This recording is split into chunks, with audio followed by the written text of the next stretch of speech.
Castration का मतलब होता है बधिया करना।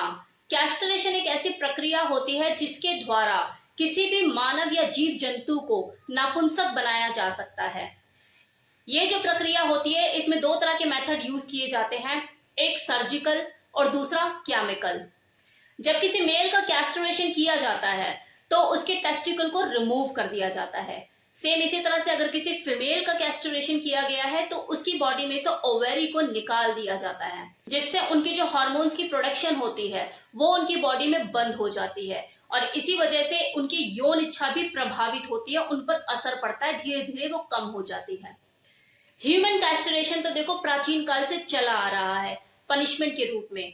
जब किसी को पनिश करना होता था, किसी को बंदी बनाया हुआ है, कोई सेवक है या किसी ने कोई गलती कर दी, कोई अपराध कर दिया, उसे सजा देनी है, तो पनिशमेंट के रूप में उन लोगों का कैस्ट्रेशन कर दिया जाता था। लेकिन आजकल भी ऐसे देश हैं जो कि केमिकल और सर्जिकल कैस्ट्रेशन करते हैं रेपिस्ट और बलात्कारियों को सजा देने के लिए।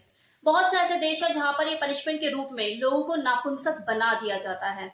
अब ये केमिकल कैस्ट्रेशन और जो सर्जिकल कैस्ट्रेशन है, इन दोनों के बीच में क्या डिफरेंस है? तो देखो, जो केमिकल कैस्ट्रेशन होता है इसमें इंजेक्शन का सहारा लिया जाता है। इंजेक्शन के थ्रू केमिकल किसी मेल बॉडी में इंसर्ट किया जाता है और वो उसकी बॉडी में जाके उसका जो हार्मोन्स का टेस्टोस्टेरोन लेवल है उसे डिक्रीज कर देता है, लो कर देता है। इसका बिल्कुल वैसा ही प्रभाव पड़ता है किसी मेल बॉडी पे जैसे सर्जिकल कैस्ट्रेशन के दौरान किसी की बॉडी पर पड़ता है। बस फर्क सिर्फ इतना होता है कि इसकी एक ड्यूरेशन होती है, ये परमानेंट नहीं होता और ये ड्यूरेशन उस डोज के ऊपर निर्भर करती है कि डोज कितने टाइम तक की दी गई है। 1 साल भी हो सकती है, 2 साल भी हो सकती है, 6 महीने भी हो सकती है, फिर वो अपना नॉर्मल हो जाता है। लेकिन ये जो सर्जिकल कैस्ट्रेशन होता है ये परमानेंट होता है।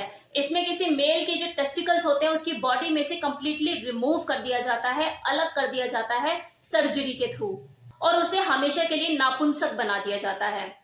अब बात चाहे केमिकल कैस्ट्रेशन की हो या सर्जिकल कैस्ट्रेशन की, प्रभाव तो इसके पड़ते ही हैं। नंबर 1, उस इंसान की धीरे धीरे यौन इच्छा बिल्कुल खत्म होने लग जाती है, उसको ऑस्टियोपोरोसिस की शिकायत रहने लग जाती है, उसकी बॉडी में स्ट्रेंथ नहीं रहती, हेयर फॉल होना शुरू हो जाता है, मसल मास उसकी बॉडी का डिक्रीज होने लग जाता है, बोन स्ट्रक्चर कमजोर होने लग जाता है, गंजेपन की शिकायत रहने लग जाती है।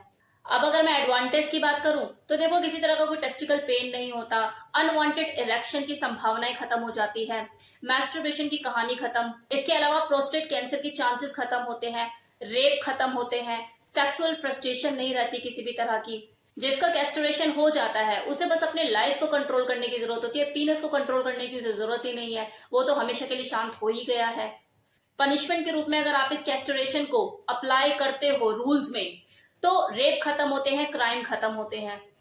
लेकिन हाँ, जो वर्णा कमेटी 2013 में बनी थी, इसमें एंटी रेप लॉ को, इस प्रपोजल को ये बोलकर रिजेक्ट कर दिया गया था कि जो कैस्ट्रेशन है ये मानवीय अधिकार का उल्लंघन है, असंवैधानिक है, इसलिए कभी ये लॉ बन नहीं पाया। लेकिन मुझे ऐसा लगता है, मेरा पर्सनल व्यू है कि अगर केमिकल कैस्ट्रेशन को लॉ का हिस्सा बना दिया जाए, इंडियन लॉ में शामिल कर लिया जाए कि कोई भी अगर रेप करता है तो उसका केमिकल कैस्ट्रेशन किया जाएगा, तो काफी हद तक ये जो रेप केसेस हैं ये कम हो सकते हैं, ये क्राइम कम हो सकता है। आपकी क्या राय है? कमेंट सेक्शन में बताना मत भूलिएगा। Thank you so much.